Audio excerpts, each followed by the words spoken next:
I'm Mary Beth Sewald, President and CEO of the Vegas Chamber, and we are so happy this week to be in our nation's capital, Washington, D.C., with 240 of our best friends from Nevada, including another one of our best friends, Congressman Mark Amodei. Thanks for being here. Thanks for the invite, Mary Beth. Well, we just appreciate everything that you do for Nevada and for employers across the state. You've been such a great advocate and a great partner for the Chamber, so thanks for that. Happy to do it. You guys are doing a great job for your members, healthcare, other areas like that. So thank you folks for what you do. Well, you spent a lot of time addressing our delegation talking about water. Obviously, we know it's a huge topic for not only Southern Nevada and the state, but for the entire planet. But what are some things that you think that could be done on a federal level to help us with our sustainability?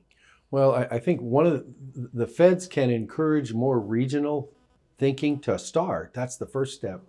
One of your members asked a question about, well, the whole West, and it's like, yeah, if you can get those states together, if you wait for them to do it on their own, I'm not saying that won't happen, but if you really think that's a good idea, there needs to be some encouragement from the federal level in terms of not only the basin states on the Colorado system, but West-wide to say, well, where's the water, where's the use, where are the needs in terms of responsible growth and stuff like that. So I think that's an area, and I'm not a guy who says the federal government's the answer to every issue. But having said that, I think there's some room there for the federal government to play a meaningful role. You talked a little bit about desal. Mm-hmm. And you talked about, replacing water downstream, and there are all kinds of possible solutions kind of floating around. Is anything looking viable? Well, first of all, desal is a technology that is in use on smaller scales. The military uses it on ships. Other countries use it on larger scales. Our challenge is, how do you use that on a scale at the lower end of the Colorado River Basin to make sure that the folks who have allotments have those allotments still fulfilled, but it's also in an infrastructure sense, like you build them down there, they're at where the resource is needed, and then you leave water in the river for the upstream states, which is particularly pertinent for Southern Nevada. So anyhow, it's like, hey, this is an area where maybe you need some more R&D in terms of bringing that scale up larger, but so let's do that, because I just think, if I'm wrong, it's great news, but I don't think you're going to get any upper basin states going, okay, you can have more of our water. It's the West. Mm-hmm. People are not inclined to do that.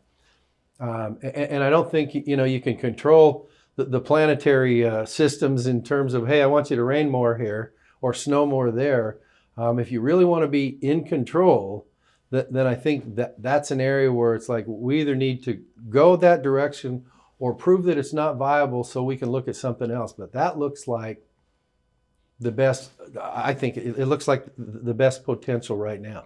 How do you think we balance the growth of Nevada? Southern Nevada, Northern Nevada is growing too and has its own set of water issues. But, we're growing into more and more of a sporting events city and things like that. And we're looking at a drying climate more than just a drought. A drought implies that, it'll rain and we'll be fine. It'll be over, yeah. That's not the case. I don't disagree with you. But I think one of the history things that we talked about was, hey, the Southern Nevada Public Lands Management Act is 22 years old now or whatever, authorized the sale of 70,000 acres. This is a growth question. Authorized the sale of 70,000 acres, and in 22 years, we've disposed of 35,000.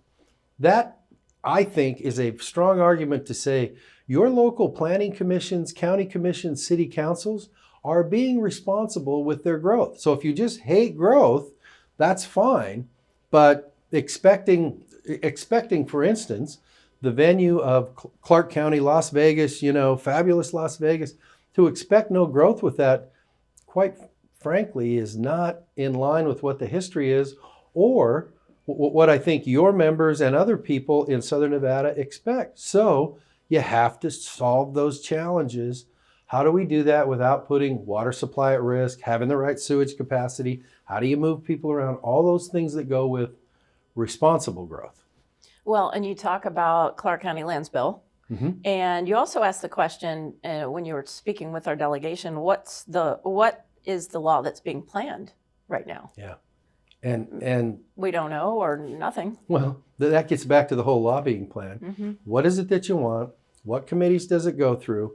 One of the strengths that Las Vegas has is when you say, hey, I want to educate the chairman of the House Natural Resources Committee or the House Armed Services Committee for Nellis stuff or stuff like that, we had a nice chuckle. It's like, it's not hard to get people to visit Las Vegas. Mm-hmm. And post-COVID, the numbers speak for that before. But it's like, bring them out. Here's what's going on. Make them aware of the history. A lot of it's just education because people don't know that because they haven't lived the experience like your members have. So to zoom out a little bit, change the subject just a little bit. What's some of the legislative pieces you're working on that you feel positive about? We haven't passed a lands bill since Harry Reid was in the Senate. That's a compliment to Senator Reid. But that's been too long. We need to move that legislation. That there's vital interest in terms of Southern Nevada. There's just as vital stuff going on in Northern Nevada. None of them require somebody to be irresponsible or look the other way or endanger a species or any of that stuff. And so it's like, we need to get that moving again because as we said earlier, unlike any other state in the nation, in Nevada, with the large percentage of federal ownership, every single small town, city, large city, metropolitan area is surrounded by federal land. So if you want to control your destiny as the local planning and zoning people, when you grow up, you need federal land. And so that needs to start moving again just for the economic stability of small and large both. So that's our number one thing on that. The other thing that we're always, people go, the press always reports on bills, but when you talk about the other two things, constituent services and oversight, we do a lot of oversight work. Obviously with BLM, you've got a district office in Las Vegas. There are 6 others throughout the state.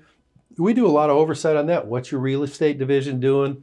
What's going on with what's going on in Railroad Valley with BLM and NASA and Nye County and all that. So we've got a lot of stuff going right now that we'll continue to follow up on, which is appropriate. I mean, Congress appropriates the money, and then you do oversight to make sure that those agencies are using it responsibly. It'd really be nice to see somebody get a courage attack and do something on immigration, because nothing leads to executives wanting to fill that void. And Republican and Democrat presidents have done the same thing lately. And it's like, well, you may agree with one and disagree with the other, but the void is created because Congress has done nothing, and Congress needs to shift out of that. They just really, really need to shift out of that. What do you see as some of the biggest topics besides those? We've mentioned well, water, the economy, infrastructure, the economy and inflation, and energy are ones to where it's like, I think it's possible. Do I think electric is what the future holds? Yeah, I do. The question becomes, are you going to force feed some of that now and make it hurt versus continuing to? The United States has done the best job of any nation on earth in terms of being responsible with air quality, water quality, all that stuff. Not mission accomplished, but it's like, we've cleaned up how we generate coal. Nuclear can be clean. Everybody's going, oh my God. And it's like, come on. If it's responsible, until we get to all electric, fine. But this bit where it's like, hey, Mary Beth, in 6 years, you're going to have an electric vehicle and so is everybody else. Well, maybe that's good for you. But then you look at affordability, you look at the economic impact, you say, why are we shutting down all fossil fuels? The military, when you talk about, it's like, really? They're going to be all electric? Is China going to be? Or whatever. I mean, or meeting terrorist threats. Or it just go forward responsibly. Don't declare victory. We're not there yet. But I also think we don't need to cripple ourselves to get there. Yeah. So energy, and that also really, everything's energy. Supply chain's energy, distribution's energy, getting to work's energy. When you get home is energy. So when you talk about the economy and inflation, it's like, yeah, the grocery store, we get that. But it's like, energy affects everything. Yeah, and there are a lot of unintended consequences domino effect that we don't really even Yep. necessarily know. Yep. You mentioned nuclear a second ago. You know that the Vegas Chamber has been an opponent of yucca. Yucca. And where is that? Did it It ever may be go pretty away? close to being going away. I mean, the Okay. state's filing. If they haven't filed already, we're within a couple days of filing a thing with the Nuclear Regulatory Commission to basically unhook the whole deal. Because and you've got Brad Kroll from Nevada, who's now on the Regulatory Commission. So, and I think it's one of those things where, whether you love it, you hate it, you're in between, or whatever, it's one of those things that's been floating around long enough, and whatever. And here's the technology has kind of gotten to the point where it's like, maybe you don't need a place to bury it. And whatever the most responsible, there are recycling issues. Disposal issues have matriculated since this was conceived. And so it wouldn't surprise me to see under this administration, and you know, a lot of it is, it would be a heck of a feather in Senator Cortez Masto's hat, or President Biden, or Senator Rosen's hat, you know, 2 years from now, to say, hey, especially in the largest population center of the state, Southern Nevada, to go, hey, this was done on my watch. Mm-hmm. So there's politics in it, and there's also, I think, the history and the reality of maybe the science is matriculated beyond needing to bury it someplace really deep. That would be great. I Yep. think so. Yep. Well, Congressman Amodei, thank you so much for being with us on this trip. Thank you for your advocacy for Nevada. We really appreciate your partnership. You guys are great to work with. Thank you for having me. All right. I'm Mary Beth Sewald.